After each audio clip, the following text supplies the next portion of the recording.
معصوم بچے کی لاش ہے، شہید ہو گیا بچہ، لیکن الحمدللہ بولا پورا گھر تباہ ہو گیا، بیوی شہید ہو گئی، 2-3 بچے شہید ہو گئے، یہ خود زخمی ہو گیا. جب اس کے پاس جا کے پوچھے کیا حال ہے، مسکراتے چہرے کے ساتھ بولا اللہ کا شکر الحمدللہ. ایک ماں کے نزدیک سب سے قیمتی چیز کیا ہوگی؟ اس کی اولاد. اس کی اولاد شہید ہو گئی، سامنے معصوم بچوں کے لاشیں پڑے ہوئے ہیں. اس ماں سے پوچھا جا رہا ہے کہ ماں کیا حال ہے، تو ماں رو تو رہی ہے، لیکن الفاظ یہ ادا کر رہی ہے اللہ کا شکر ادا کرتی ہوں کہ اللہ نے میرے بچوں کی شہادت کی موت عطا فرمائی.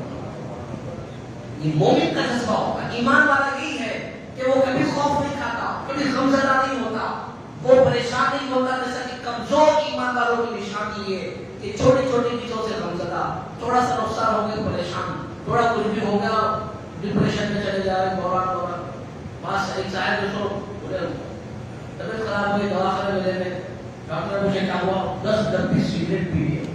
میں نے دیکھو بھی 10 ڈبی سگریٹ، جب ڈپریشن میں چلے گئے تھے بیچارے، ٹینشن ہو گئی، کچھ غم کا ماحول، کچھ کام نہیں بنا، کچھ پریشانی آ گئی. وہ پریشانی کو ایسا دل پہ لے لیے سگریٹ پیے دواخانے میں چلے. ایک تو خرید کے سگریٹ پینے سے پیسہ خرچ چلا، دواخانے میں جا کے ڈاکٹروں کو دینے سے پیسہ نہیں. بچے تو قسمت نہیں، بچے تو سبحان اللہ کا ملے گا. یہ ہمارے حال، کیونکہ تربیت ہمارے پاس نہیں ہے. ہم یہ بہت، جیسا کہ میں ہمیشہ عرض کر رہا ہوں، کرتا ہوں، کرتا رہوں گا، مومن وہ ہے جو ہر موڑ پر، زندگی کے ہر موڑ پر اپنے آقا کریم صلی اللہ علیہ وسلم کی سیرت کو دیکھے. کہ ہمارے آقا نے اس موڑ پر ہمیں کیا سکھایا. ہمارے پاس خوشیوں کا گلدستہ آ گیا تو خوشی میں اللہ کے رسول نے ہمیں کیا تعلیم دی. ہمارے پاس پریشانی آ گئی، غم آ گیا تو ہمارے آقا نے یہاں پر کیا تعلیم عطا فرمائی. تو کمزور جو ایمان والا ہوگا وہ جلدی حیرت میں آ جائے گا، پریشان ہو جائے گا، غم میں مبتلا ہو جائے گا. لیکن اللہ کے نیک بندے، خاص طور پر اولیاء اللہ، وہ کبھی غمزدہ نہیں ہوتے، کبھی پریشان نہیں ہوتے.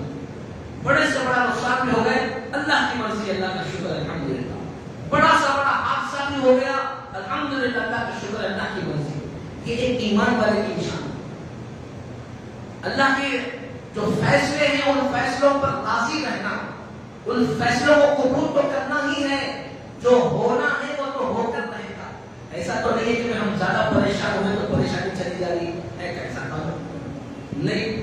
کچھ نہیں، تو اگر کوئی نقصان ہو گیا، سمجھو نقصان ہو گیا، خوب پریشان ہو رہی، سو رہے نہیں، کھا رہے نہیں، پریشان، تو نقصان کی طرح کی ہو جاتی نہیں ہوتی، بیمار ہو جاتے ہیں اور طبیعت خراب ہو جاتی ہے اور نیا نقصان ہو جاتا ہے صحت کے اوپر.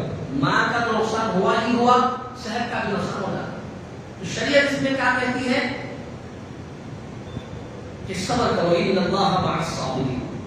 جب پریشانی تمہارے پاس آئے تم صبر کرو.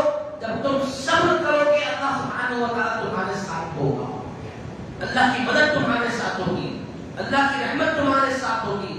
تم صبر کرو گے، اللہ کا اس حال میں بھی شکر ادا کرو گے تو اللہ تعالیٰ نعم البدن تم کو عطا فرمائے گا. اس کے بدلے کوئی اور اچھی چیز تم کو عطا فرمائے گا. تمہارے غم کو خوشی میں بدل دے گا اللہ، کیونکہ غم کو خوشی میں، خوشی کو غم میں بدلنے والی اگر کوئی ذات ہے تو میرے اور آپ کے رب ذوالجلال کی ذات ہے. تو اولیاء کرام کی شان یہی ہے، وَلَا هُمْ يَحْزَنُونَ، وہ کبھی غمزدہ نہیں ہوتے. میرے بزرگ رمضان یہ جو مہینہ ہے جس کو ہم 11ویں شریف کے مہینے سے زیادہ جانتے ہیں، اس ماہ مبارک میں پیران پیر روشن ضمیر حضرت سیدنا شیخ عبد القادر جیلانی علیہ رحمت و رضوان کی فاتحہ کا اہتمام کیا جاتا ہے، آپ کا ذکر کیا جاتا ہے 11 تاریخ کو. حضرت پیران پیر علیہ رحمت و رضوان جنہوں نے اپنی پوری زندگی اللہ کو راضی کرنے میں گزاری، کئی سال تک جنگلوں میں اپنی زندگی کو گزارا. جو اولیاء کرام ہوتے ہیں جن کے ہم نام لیوا ہے، وہ اولیاء کرام وہ ہیں جنہوں نے اپنی پوری زندگی اللہ اور اس کے رسول کے احکامات کی پابندی میں لگا. ہم آج اولیاء کرام کا نام لے کے نمازات چھوڑ دیں، اولیاء کرام کا نام لے کے باجے بجاتے، اولیاء کرام کا نام لے کے ناچتے، اولیاء کرام کا نام لے کے پتہ نہیں کیا کیا تماشے کرتے. جو اولیاء کرام دین اسلام کو صاف ستھرا ہم تک پہنچائے. آج کئی ایسے اولیاء کرام کے مزارات ہیں میرے بزرگوں جن کے مزاروں کے پاس قریب جا کے باجے بجاتے لوگ. کیا وہ تو حضرت کا عرس ہے, حضرت کے عرس کی خوشی میں باجے بجاتے. وہ اللہ کے نیک بندے کو ولی کو کتنی تکلیف ہوتی ہوگی کا تصور کرو.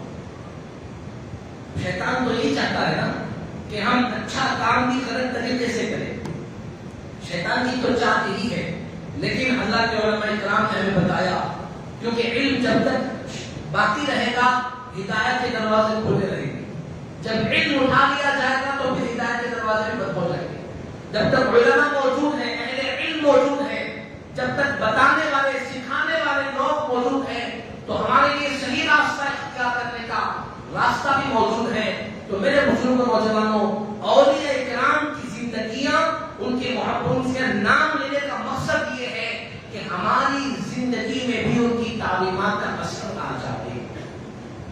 اولیاء کرام سے محبت کرنے کا مطلب یہ ہے, اولیاء کرام کا نام لینے کا مطلب یہ ہے کہ میں عاشق خواجہ ہوں, عاشق غوث اعظم ہوں. تو مطلب یہ کہ میں خواجہ غریب نواز رحمۃ اللہ علیہ کی تعلیمات پر عمل کروں گا, میں خواجہ غریب نواز رحمۃ اللہ علیہ کی تعلیمات پر عمل کروں گا. وہ میلاد کے موقع پہ دیکھیں گے جلوس نکالتے ہمارے بچے, ناچ رہے, ڈی جے لگا دیں گے اور نعرہ کیا لگا رہے, غوث کا دامن نہیں چھوڑیں گے, خواجہ کا دامن نہیں چھوڑیں گے. اتنا افسوس ہوا دیکھ کے اللہ, ناچ رہا بیچارہ ڈی جے میں خوب, جھنڈے کو پھیلا کے عرش لگا دیں گے, پتا نہیں کیا کیا کر کے, اور منہ سے نعرہ کیا نکل رہا ہے, غوث کا دامن نہیں چھوڑیں گے, خواجہ کا دامن نہیں چھوڑیں گے. یعنی شیطان اچھا کام اتنے برے طریقے سے کروا. اگر کوئی بندہ نماز پڑھتے ہوئے, تہجد پڑھتے ہوئے, قرآن پڑھتے ہوئے, سنت پر عمل کرتے ہوئے, عمامہ باندھتے ہوئے, داڑھی رکھتے ہوئے, کوئی اچھے کام کرتے ہوئے نعرہ لگائے غوث کا دامن نہیں چھوڑوں گا, خواجہ کا دامن نہیں چھوڑوں گا, تو کچھ سمجھ میں نہیں آ رہی. کوئی بیچارہ شریعت پر عمل کرتا کیونکہ خواجہ غریب نواز بھی اس پر عمل کرے, پیران پیر سرکار بھی اس پر عمل کرے, ان کے طریقے پہ یہ بھی عمل کرتا, ان کا دامن نہیں چھوڑا. غیر شرعی اعمال کرتے ہوئے یہ نعرے لگانا کہاں تک درست ہے؟ تو لہٰذا میرے بزرگوں اور نوجوانوں, یہ 11ویں شریف کا مبارک مہینہ, جس مہینے میں حضرت پیران پیر علیہ رحمت و رضوان کو مقام غوثیت سے مالا مال فرمایا ہے. حضرت شیخ عبد القادر جیلانی علیہ رحمت و رضوان وہ اللہ کی ولی ہے کہ جن کو اللہ پاک نے یہ اعزاز عطا فرمایا کہ آپ جس دور میں موجود تھے آپ کو حکم دیا گیا کہ آپ اعلان کرو کہ میرے قدم سارے ولیوں کی گردنوں پر. آپ نے اعلان فرمایا, بغداد میں رہ کر کے اعلان فرمایا.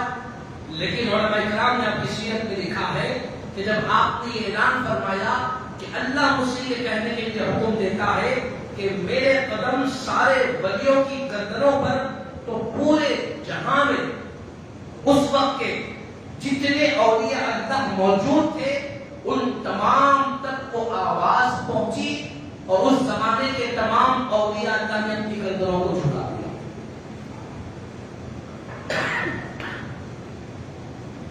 اس زمانے کے تمام اولیاء اللہ نے اپنی گردنوں کو جھکایا.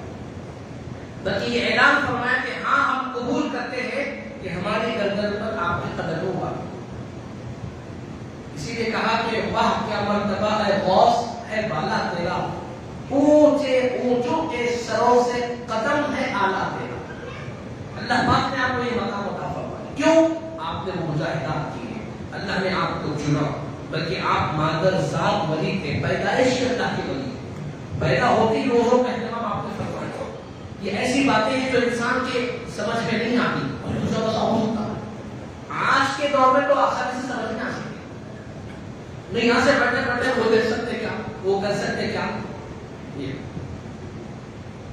ویڈیو کال کر رہے یہاں سے امریکہ کو بھائی کو, یہاں بیٹھے نواب صاحب چنچل گوڑے کی مسجد کے پاس بیٹھ کے یہاں سے ویڈیو کال کر رہے, نہ انو ولی نہ بھائی 1800 ولی. اور شان یہ کہ صاف کلیئر وہ امریکہ کی کون سی گلی میں, کون سی ہوٹل میں, کون سے پاس, کون سے کالج کے پاس ہے, سب بیٹھ کے چنچل گوڑے پہ دیکھ رہے ہیں. اور وہ امریکہ میں رہ کے چنچل گوڑے کو دیکھ رہے ہیں. یہ زمانہ کون سا زمانہ ہے؟ ہائی فائی پیریڈ چل رہا ہے، یہ بالکل ترقی یافتہ دور، یہ میڈیا کا زمانہ ہے، ٹیکنالوجی کا دور ہے۔ اس دور میں تم اولیاء کی شان کا انکار نہیں کر سکتے۔ ارے نادانو، ایک عام بنایا ہوا بندہ انسان کے ہاتھوں کے موبائل کی طاقت کا یہ عالم ہے، بغیر کسی وائر کنیکشن کے یہاں سے امریکہ میں رہنے والے بندے کو تو دیکھ سکتا ہے، تو پھر جس کو اللہ پاک نے شان غوثیت عطا فرمائی، جس کو اللہ پاک نے اپنا دوست بنایا، تو سوچو اللہ کے دوست کی شان کا عالم کیا ہوگا؟ ایسا انکار کر سکتے ہو بھائی؟ اگر اس کے باوجود آج کے اس دور میں یہ ترقی کی تمام چیزیں دیکھنے کے بعد بھی اگر تم اولیاء اکرام کی شان و عظمت کا انکار کر رہے ہو، تو یہ تمہاری بدبختی ہے، تمہاری بدقسمتی ہے کہ اللہ نہیں چاہتا کہ تمہارے دلوں میں اللہ کے ولیوں کی محبت آئے، کیونکہ اللہ کے رسول کریم صلی اللہ علیہ وسلم نے ارشاد فرمایا کہ جب اللہ کسی بندے سے محبت کرتا ہے، اس کو اپنا دوست بناتا ہے، تو اس بندے کی محبت اپنے مومن بندوں کے دل میں عطا فرماتا ہے۔ تو جس مومن بندے کے دل میں اللہ کے ولی کی محبت ہوگی، وہ ان کی شان کو قبول کرے گا، ایکسپٹ کرے گا، وہ مانے گا کہ ہاں کچھ بھی کر سکتے ہیں۔ پھر عاشقوں نے یہاں تک کہا ہے کہ چاہے تو اشاروں سے اپنے کایا ہی پلٹ دے دنیا کی، یہ شان ہے ان کے غلاموں کی، تو سرکار کا عالم کیا ہوگا؟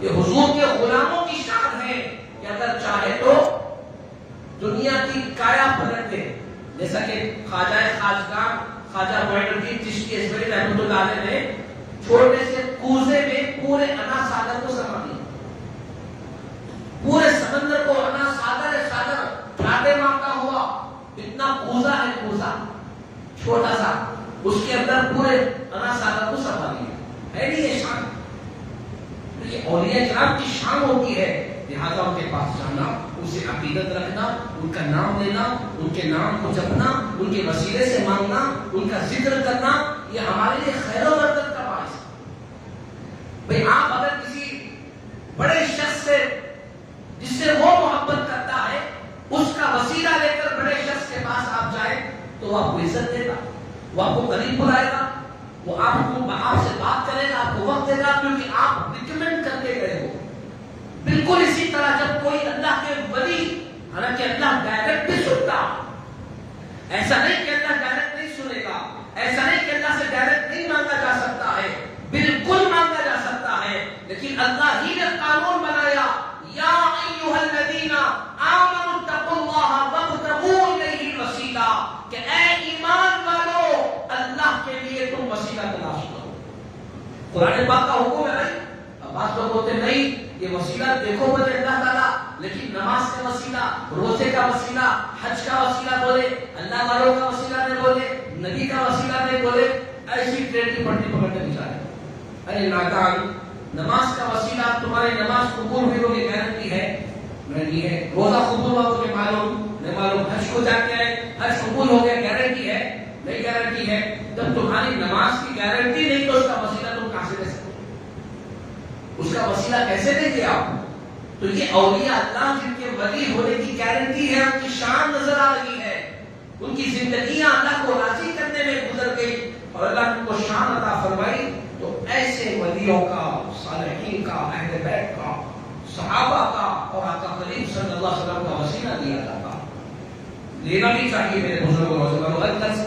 وقت ختم ہو چکا ہے، 11 شریف میں مبارک مہینہ ہے، غالباً آئندہ جمعہ کو جان کی 11 تاریخ ہے، تو آپ حضرات اپنے اپنے گھروں میں فاتحہ کا اہتمام کریں۔ پیران پیر روشن زمین حضرت سیدنا شیخ عبد القادر جیلانی علیہ رحمۃ اللہ رضوان کے نام کی فاتحہ کا اہتمام کریں، اپنے بچوں کو ساتھ بٹھائیں، اپنے بچوں کے سامنے آپ کی کرامتیں، آپ کی شان و عظمت کا ذکر کریں، اور ان کی شان و شوکت کے تعلق سے مزید کچھ باتیں رہ گئی ہے، انشاءاللہ آئندہ جمعہ ان باتوں کو میں عرض کرتا ہوا جو ہمارا پرانا ٹاپک چھوٹا ہوا ہے، عقیدے کے مسائل، عقیدے کے تعلق سے ہم بیان کر رہے تھے۔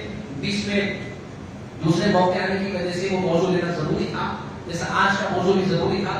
انشاءاللہ آئندہ جمعہ مزید پرانے رحمت و رضوان کی شان اور اکرام کی شان بتاتے ہوئے عقیدے کے مسائل کے تعلق سے دوبارہ ہم وہاں پر اپنے اصل موضوع کی طرف آ جائیں گے. پروردگار عالم سے دعا ہے کہ مولا تعالیٰ ہمیں باتوں پر عمل کی توفیق عطا فرمائے. یا اللہ تیرے رسول اکرم علیہ السلام سے، صحابہ ہدایت سے اور کل اولیاء کرام سے سچی پکی عقیدت و محبت عطا فرما. بدعقیدگی سے، گمراہی سے بچانے میرے مولا. تیرے نیک بندوں کی صحبت عطا فرما، ان کی نظر عنایت عطا فرما، ان کا فیض عطا فرما. میرے مولا ہم گناہگاروں کی اس ٹوٹی پھوٹی دعا کو حضور پاک صلی اللہ علیہ وسلم کے صدقے میں قبول فرما. آمین بجاہ نبی کریم الحمدللہ رب العالمین. جو حضرات سنت نہ پڑھے ہوں گزارش ہے کھڑے ہو کر صفحے درست والے آگے بڑھ جائے، پھر سنت ادا کریں.